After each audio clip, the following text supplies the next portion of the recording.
22 مئی سن 1960 کو لاطینی امریکا کے جنوب میں واقع ملک چلی میں تاریخ کا سب سے شدید زلزلہ آیا تھا۔ اس وقت دوپہر کے 3:11 تھے کہ تقریباً 10 منٹ تک بحر الکاہل کی ساحلی پٹی کے تقریباً 5000 کلومیٹر میں سے 1000 کلومیٹر کے رقبے میں زلزلے کے جھٹکے محسوس کیے گئے۔ اس زلزلے کی شدت ریکٹر اسکیل پر 9.5 تھی اور اس کی وجہ سے زمین سے اتنی توانائی باہر پھوٹ نکلی جتنی کہ ہیروشیما پر برسنے والے 20,000 بموں سے نکلتی۔ اس کے نتیجے میں جو سونامی پیدا ہوئی اس کی وجہ سے سمندر میں 25 میٹر بلند لہریں اٹھیں۔ ان لہروں نے جہاں بہت سے ساحلی قصبوں کو دفن کر دیا، وہیں بڑے پیمانے پر تباہی کا باعث بھی بنی۔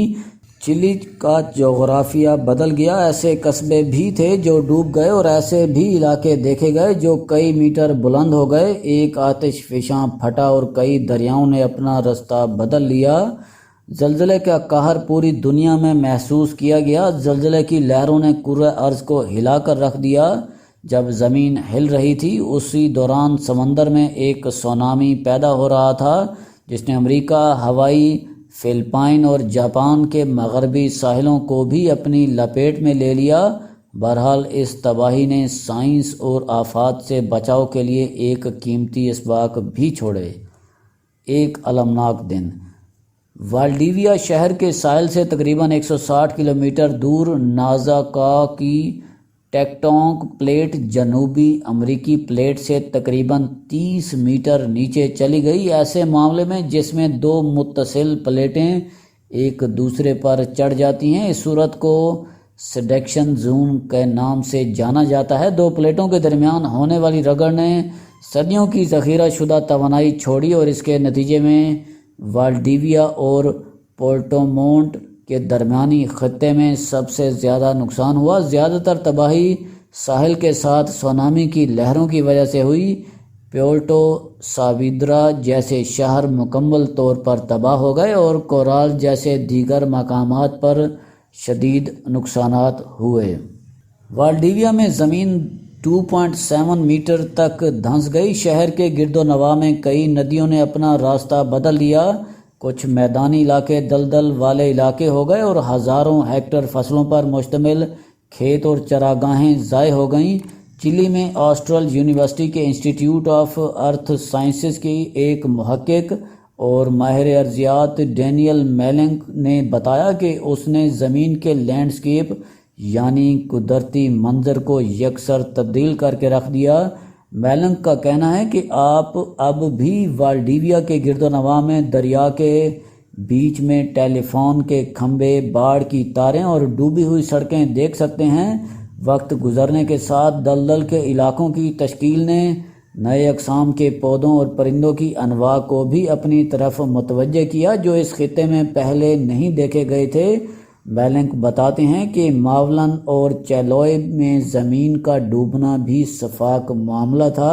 اس کے برعکس دوسری جگہوں پر زمین دھنسنے کی بجائے ابھر آئی یعنی سطح اونچی ہو گئی۔ مثال کے طور پر گوافو جزیرہ 4 میٹر بلند ہو گیا تھا اور گوامبلن جزیرہ 5.6 میٹر بلند ہو گیا۔ 24 مئی کو یعنی زلزلے کے 2 دن بعد پوئہو آتش فشاں پھٹ پڑا جس سے بھاپ اور راکھ 6000 میٹر کی بلندی تک اڑتے رہے۔ اس آتش فشاں کا پھٹنا کئی ہفتوں تک جاری رہا اور یہ پلیٹوں کی حرکت کی وجہ سے پھٹا تھا جس کے سبب براعظم پھیل گیا۔ میلنک کا کہنا ہے کہ یہ ایسا تھا گویا آپ نے شراب کی بوتل سے کارک نکال دیا ہو۔ زلزلے کے بعد چلی کا رقبہ 1500 فٹ بال کے میدانوں کے برابر بڑھ گیا۔ ہوائی کے علاقے ہیلو میں زلزلے کے 15 گھنٹے بعد سونامی آئی جس کے نتیجے میں شدید قسم کے نقصانات ہوئے۔ وہاں 10 میٹر سے بھی بلند لہریں دیکھی گئیں۔ فلپائن میں بھی ہلاکتیں ہوئیں جبکہ ایسٹر آئی لینڈ اور کیلیفورنیا میں بھی نقصانات ہوئے۔ چلی سے باہر کوئی 17,000 کلومیٹر دور جاپان میں سب سے بڑی تباہی ہوئی جہاں زلزلے کے 22 گھنٹے بعد 5.5 میٹر بلند لہریں ہونشو کے علاقے میں پہنچ گئیں جس سے 1600 گھر تباہ اور 138 افراد ہلاک ہو گئے۔ چلی نام نہاد رنگ آف فائر یعنی ایسے علاقے میں واقع ہے جو بحر الکاہل کے آس پاس کا علاقہ ہے اور جہاں بڑے بڑے زلزلے آتے ہیں اور آتش فشاں پھٹتے رہتے ہیں۔ سن 1960 کا زلزلہ اتنا شدید تھا کہ اس نے کئی دن تک پورے سیارے کو ہلا کر رکھ دیا۔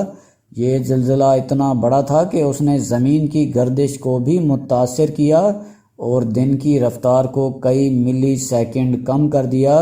میلنک نے واضح کیا کہ یہ تبدیلیاں لوگوں کو محسوس نہیں ہوتی ہیں، لیکن پیمائش کرنے والی ٹیم نے ان کا نوٹس لیا ہے، لیکن زلزلے کے دردناک اور متاثر کن اثرات نے ان مظاہر کا مطالعہ کرنے والے سائنسدانوں کے لیے کئی اسباق چھوڑے۔ مثال کے طور پر اس سے سیاروں میں پیدا ہونے والے ارتعاش سے یہ بہتر طور پر سمجھنا ممکن ہوا کہ زلزلے کی لہریں زمین کے اندر کیسے سفر کرتی ہیں۔ اس زلزلے سے پہلی بار کرے کے ارتعاش یا لہراؤ کو شواہد ملے جو کہ اس کی اندرونی ساخت کو بہتر طور پر سمجھنے کے لیے مفید ثابت ہوئے۔ ان ارتعاش کو سمجھنے کی وجہ سے زلزلے کے بعد سونامی کی وارننگ دینے کا عمل بھی بہتر ہوا۔ در حقیقت چلی کے اس خوفناک زلزلے کے نتیجے میں سن 1965 میں سونامی وارننگ سسٹم بنایا گیا جو دنیا بھر میں سونامی کا پتہ لگانے میں کلیدی حیثیت رکھتا ہے۔ ماہرین ارضیات آج اندازہ لگا سکتے ہیں کہ چلی کی طرح ایک بڑا زلزلہ تقریباً ہر 300 سال بعد آ سکتا ہے، اور ایسے بڑے زلزلے کہاں آ سکتے ہیں۔ لیکن میلنک کے لیے تکنیکی اسباق کے علاوہ زلزلے کی کہانیوں کو یاد رکھنا بھی بہت قیمتی ہے۔ مثال کے طور پر وہ کہتے ہیں کہ تباہی کو برداشت کرنے والوں کی شہادتوں نے بقا کی حکمت عملی وضع کرنے میں مدد کی، اور یہ کہ نئی نسلیں اس سے لڑنے کے لیے بہتر طور پر تیار ہیں۔ اس زلزلے کے دوران زندگی گزارنے والے لوگوں کی کہانیاں نئی نسلوں کے لیے ایک سبق ہیں، اور یہ بہتر طور پر سمجھنے کے لیے بہت کارآمد رہی ہیں کہ زلزلہ اور سونامی کیسے کام کرتے ہیں۔ یہ کہانیاں یہ بھی بتاتی ہیں کہ بہتر طریقے سے تیاری کیسے کی جائے اور ناگزیر اور غیر متوقع صورتحال کے سامنے کیسے کام کیا جائے۔ چلی کے زلزلے کے تناظر میں میلنک یہ نتیجہ اخذ کرتے ہیں کہ زلزلے کو یاد رکھنے سے جانیں بچتی ہیں۔ شکریہ۔